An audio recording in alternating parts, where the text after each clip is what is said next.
Assalamu alaikum dear viewers, welcome to my channel reading English in the knowledge world. باب والفصل الثاني عشر في الحج والعمرہ. اس باب 12ویں فصل میں حج عمرے کے متعلق مسائل. حج عمرہ حکم یہ رکھتے ہیں کہ اللہ تعالیٰ کا فریضہ ہے، ہر مسلمان مرد و عورت پر حج فرض ہے، اور یہ اس وقت فرض نہ کہ جب اس کے پاس نہ مال ہو کہ اس سے حج کر سکے، آنا جانا خرچہ اٹھانا اور گھر کا بھی خرچہ اٹھانا. دیکھیے آپ آیت میں ہے.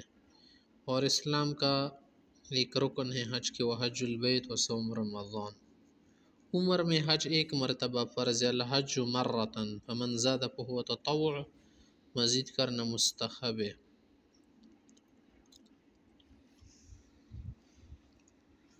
عمرہ سنت ہے. وَأَتِمُّوا الْحَجَّ وَالْعُمْرَةَ لِلَّهِ.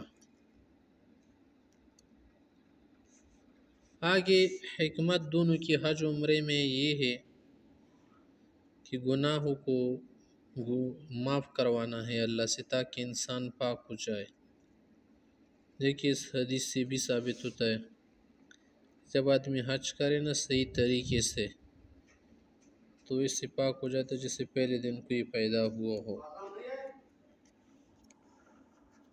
آگے واضح کر رہے کہ یشترط لوجوب الحج والعمرة على المسلم الشروط الآتیہ.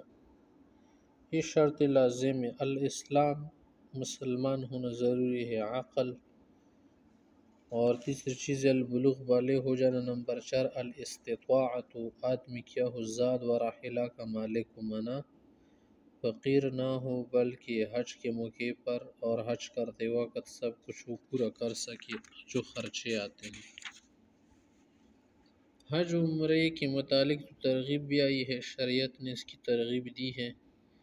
سیاہ پر حدیث میں ہے کہ افضل الاعمال ایمان باللہ، ایمان ہے، جہاد اور پھر حج مبرور، قبول حج صحیح طریقے کے مطابق. اور حج مبرور جو ہے نا مقبول حج، اس کا بدلہ صرف جنت دے گی. اور بوڑھے آدمی اور ضعیف انسان کے لیے، خاتون کے لیے جہاد کیا کرنے کہ حج مبرور کرے، معنی صحیح طریقے کے ساتھ حج کرے.